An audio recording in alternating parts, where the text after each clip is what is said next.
እስቲ ከመተኛቴ በፊት የዛሬውን አጭር መልእክት ልንገራችሁ። ለየስ ኢትዮጵያ ወጣቶች የእኛን ሚዲያ ለምትከታተሉ እንደዚሁም ደግሞ በእኛ ኢንቨስትመንት ፕሮግራሞች ውስጥ ያላችሁና ከጃ በኩል የሚተላለፉትን ነጥቦች በቅንነት ለምታዳምጡ ማለት ነው። ይገባኛል። አንዳንዶቻችን አሁን ጊዜውም የምርጫ ጊዜ ስለሆነ እያንዳንዷን ነገር በፖለቲካ መነጽር የምታዩ እንዳላችሁ በደንብ ይገባኛል። ይህንን ደግሞ በተለያየ መንገድ ነው የማየው እኔ። እግዚአብሔር ይመስገን እንግዲህ ያው እድሜም የሚያስተምረን ነገር አለ አይደል? እና ላለፉት 10 ምናምን ዓመታት ማህበራዊ ሚዲያ ላይ በቆየሁበት ጊዜ ከዴንማርክ ጀምሮ እስከ ዛሬ ድረስ ኦልሞስት 15 ዓመት አካባቢ ሆነዋል። ኢትዮጵያ በተለይ ይሄ በትምህርት ስርዓት ውስጥ ያሉትን ኢትዮጵያውያን ማለት ነው በስኮለርሺፕ ሰበብ እኔም የተለያዩ ሀገሮች የመሄድ እድል ስላገኘው የብዙ ኢትዮጵያውያንን የኔንም ጠጋ ብዬ ራሴንም ለመፈተሽ ሌሎችንም የማየት እድል አግኝቻለሁ እና አንዳንድ ኢትዮጵያዊ ያው ታውቃላችሁ የኢትዮጵያ ፖለቲካ በጣም ብዙ ህመምና ቁስል ጠባሳ ነው ትቶብን ያለፈው። አንዱ ያደረገን ምንድን ነው? እንዳንተማመን ያደረገን ማለት ነው። በጣም ከባዱ ነገር ለኢትዮጵያውያን በጣም ሃርድ ነው። ኢትዮጵያን እንዲያምን ማድረግ በተለይ ሶኮልድ ኤጁኬትድ የምንለው አንደኛ ካለፈበት ልምድ በመነሳት ሁለተኛ ደግሞ ራሱ የሰለጠነው ለምሳሌ እንዴት አድርጎ አብሮ እንደሚሰራ እንዴት አድርጎ ኢንቨስትመንት እንደሚሰራ እንዴት ፕሮጀክቶችን እንደሚሰራ እሱን አይደለም የሚያስተምረው። አብዛኛው ትምህርት እንደምታውቁት አብዛኛው ትምህርት ወይ ተቀጣሪ ሊያደርግህ ወይ ደግሞ የሆነ ወረቀቶችን ምናምን እንድታመርት ነው የሚያስተምርህ እንጂ እንዴት አድርገህ ገንዘብ ትፈጥራለህ፣ እንዴት አድርገህ ስራ ትፈጥራለህ፣ እንዴት አድርገህ ተባብረህ ተቋም ትገነባለህ የሚል ትምህርት ብዙ የለም።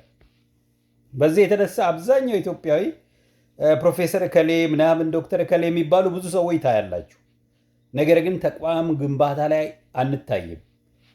የተለያዩ ጠንካራ ድርጅቶችን መገንባት ጋር ሲመጣ ግራ እንጋባለን። ለምን?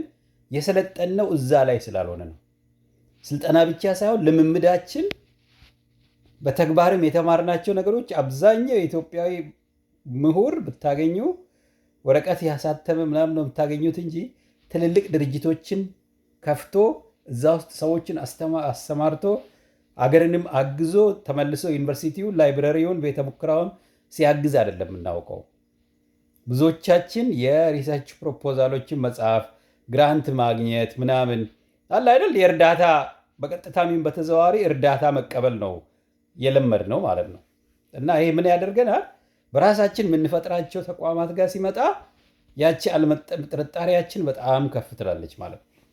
እና ይሄ ከሁሉም አፍሪካ ሀገሮች አይደለም። ዛሬ ኢትዮጵያንና ሌሎች የአፍሪካ ሀገሮችን እያየው ነበር። በህዝብ ብዛት ኢትዮጵያ ሁለተኛ ናት በአፍሪካ ውስጥ 130 ሚሊዮን ከዛ በላይ ህዝብ ያለው ሀገር ነው። ወደ ስራ ፈጠራ ሲመጣ ወደ ኢንተርፕሪነርሺፕ ሲመጣ ከ1 እስከ 10 ውስጥ የለንበትም። ይሄ በጣም ግልጽ ማሳያ ነው። ለኢትዮጵያውያን በጣም ትልቅ እድል ነው ያለን። ቆንጆ ነገሩ ምንድነው? ሜዳው ባዶ ነው። ስራ መፍጠር ለሚፈልግ በርትቶ እዛ ላይ ለሚተባበር ተቋማትን ለሚገነባ የተነካ ሜድ በቃ ያልተሰራበት ሀገር ነው ያለን። ገና አልተነካም። በቃ ምንም አንታፕድ የሆነ ፖቴንሻል ምሳሌ ቢባል ኢትዮጵያ ነው። ያልተነካ እድል ቢባል ኢትዮጵያ ነው። መጥፎ ነገሩ ምንድን ነው? ያለውን ጉልበት ያለችውን ያህል ሀብት አንዱን በማውቅሰል ኢንቨስት ስላደረገ ጥሩ ነገር ከማድረግ ይልቅ መጥፎ ነገር ላይ የመተባበር እድላችን በጣም ከፍ ይላል። በተለይ ጦርነቶቹ እንደምታውቁት ምን ያህል ህዝብ እንደጨረሰብን፣ ምን ያህል ገንዘብ እንዳለቀ፣ ምን ያህል ሀገራዊ ጠባሳ እንደተወ ታውቃላችሁ። ለትውልድ ዕዳ ትቶ ነው የሄዱት ጦርነቶቹ። አሁንም ያሉት ገና ብዙ ዋጋ ያስከፍልናል እና ብዙ ነው እያየ ያለሁት። እግዚአብሔር ይመስገን እኔ በየስ ኢትዮጵያ ምክንያት በጣም ብዙ ወንድሞችና ብዙ እህቶች ብሳሳት እንኳን ኢንቴንሽን ምን እንደሆነ የሚገባቸው ብዙ አሉ። የዛኑ ያህል ደግሞ ጎን ላይ ቁጭ ብሎ ምናምን የሚጠብቁ አሉ። በፖስት በማደርጋቸው ነገሮች ምናምን አያለሁ። የሆነች ነገር የመሳሳት ክፍተት ሲያገኙ በዛች ጣልቃ ገብተው ለመሳደብ ወር ዋሬቨር የሚሞክሩ ይታዩኛል። ያንን የፖለቲካ ሸቀጥ ተሸክመው ነው የመጡት ማለት ነው። ያቺ ውስጣቸው ያለችው ሸክም ምን ታደርጋቸዋለች? የሚነገረው ነገር ውስጥ ጥሩ ነገሩን ከማየት ይልቅ ቀድሞውኑ እንዲህ አይነት ነገሮችን ፖለቲካ ናቸው የሚለው ጥርጣሬ ውስጣቸው ስላለ በተገኘችው አጋጣሚ አታክ ለማድረግ የሚሞክሩ አሉ ማለት ነው። ይሄን የምናገረው ሆን ብዬ ነው ለኢትዮጵያ ወጣቶች። የኢትዮጵያ ወጣቶች፣ የኢትዮጵያ ምሁራን፣ የኢትዮጵያ ወንድሞቼ እህቶቼ አብራችሁ ለመስራት በጣም በጣም የተሻለ ማስተዋልና አንዳችን የሌላውን ክፍተት ሆን ብለን ክፍተቱን ሳይሆን ጥንካሬውን ለማየት የማንሄድ ከሆነ አሁንም ለዓለማችን መጥፎ ዜና መንገራችንን እንቀጥላለን። እስከዛሬ ብዙ የአሳዛኝ ዜናዎች ፋብሪካ ሆነናል። የበለጠ አሳዛኝ ዜና ፋብሪካ ነው የምንሆነው እና ያው እንደምታውቁት ፖለቲከኞቹ ደግሞ ያውቃሉ፣ ቺን ደካማ ጎናችንን ስለሚያውቁ እንደምንም አድርገው የሚያሳዝን ዜና ይፈጥሩልናል። ከየቦታው እንደምንም አድርገው ያመጣሉ። ሂድ ሲባል ሁላችንም ደግሞ አሁን ስራ ከመፍጠር ይልቅ ኢትዮጵያ ውስጥ ቀላሉ ነገር ፖለቲከኛ ሪክሩት ማድረግ ነው። ኤቭሪባዲ ውድ ላይክ ቱ ቢ ፖለቲሽን ይታየኛል። በተለያየ መንገድ አያለሁ። መስመር ቀይሮ የኬሚስትሪ ባለሙያ ነው ብለህ ስጠብቅ ፖለቲካ ላይ፣ ቤተክርስቲያን አካባቢ ያገለግላል ብለህ ስጠብቆ ፖለቲካ ላይ፣ መምህር ነው ብለህ ስጠብቅ ፖለቲካ። ኤቭሪባዲ በቀላሉ የሚያደርገው ነገር ቀላሏ ገበያ ፖለቲካል ኢንተርፕሪነርሺፕ ናት ኢትዮጵያ ውስጥ። አሁን ትክክለኛ ስራ ፈጠራ ሳይሆን በፖለቲካ ቡድን ተደራጅቶ ያችን እንትን ማድረግ ቢያንስ ዩቲዩብ ላይ እንኳን ብዙ ጭቅጭቅ እንደሚፈጥር ስለምናይ ማለት ነው። ተሳዳቢ ኦር ዋትኤቨር ምናምን በቀላሉ ተመልካች ያለው ገበያ ያለው። ለምን? ውስጡ ቁስል ያለው ህዝብ አለ። እንዴት እንደሚተባበር በደንብ አልሰለጠነም። በዛ ላይ ደግሞ ስድብና ቂም በቀል ትሰጠዋለህ። በቃ ሲጋልበን ይውላል ማለት ነው መጥፎ ስሜት። እና ቆም ብላችሁ እስቲ እኔ እችን ይህን ትልስጣችሁ ጀስት ጎ ሪሰርች አድርጉ። እኛ ከሌሎቹ የአፍሪካ ሀገሮች ጋር ስንተያይ ቢዝነስ በመፍጠር ደረጃ፣ ተቋማትን በመፍጠር ደረጃ፣ የተለያየ ስራ ፈጠራ ኤሪያ ላይ የት ነው ያለነው ኢትዮጵያውያን ብላችሁ ራሳችሁን ጠይቁ።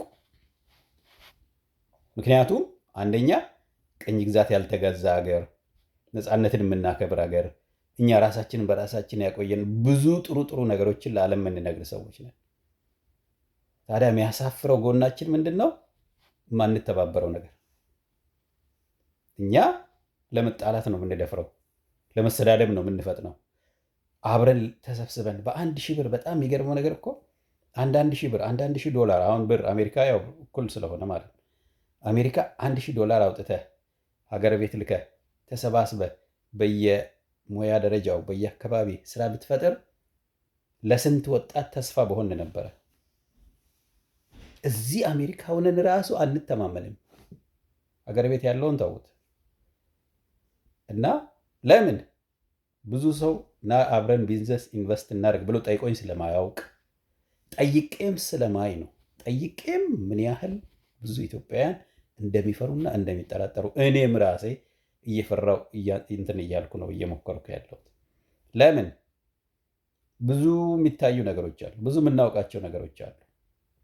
ይሄ ግን ታሪክ መቀየር አለበት። የኢትዮጵያ ወጣቶች ብልጥ መሆን አለባቸው። መዓት መፍታት ያለብን የሀገራዊ ችግሮች አሉ። ከነኚህ ውስጥ አንዱ ተቋም መገንባት፣ ስራ መፍጠር፣ ሀብታም መሆን፣ ብዙ ሰው ሀብታም እንዲሆን ማገዝ ነው ያለብን። ብዙ ኢትዮጵያ ሀብታሞች ያስፈልጉናል። ይህንን አርቆ የሚያስብ ትንሽ የሚያስተውል ጭንቅላትና ልብ ይፈልጋል። ደግሞ ከገንዘብ በላይ ትውልድን የሚያስብ ሰው ትፈልጋለህ። ካልሆነ ኦፍኮርስ ወጣቱን ስንት ሲጫወቱበት እንደነበረ እናውቃለን። ድሮ የነበሩት ብዙዎቹ በተለያየ መንገድ ወጣቱን ሲጫወቱበት ቆይተዋል። ወጣቱ ማይነቃ ከሆነ ሊበላህ የሚፈልግ ብዙ ነው ያለው በዙሪያ ማለት ነው። ሰው አስበህ ሆን ብለህ ተሰብስበህ አብረህ መነገድ፣ አብረህ ቢዝነስ መስራት የግድ ነው ላለሁ። ይሄ ስህተት ነው ብለህ የምታስብ ከሆነ ጎ አሄድ። መሳደብ ምናምን ማድረግ ትችላለህ። if this what I said is wrong go ahead። ምርጫው የባለቤቱ ነው። እንዳይቆጨኝ ተናግሬ ያለው። አብራችሁ የምትሰሩ ከሆነ ስሩ፣ ባትሰሩም go ahead። thank you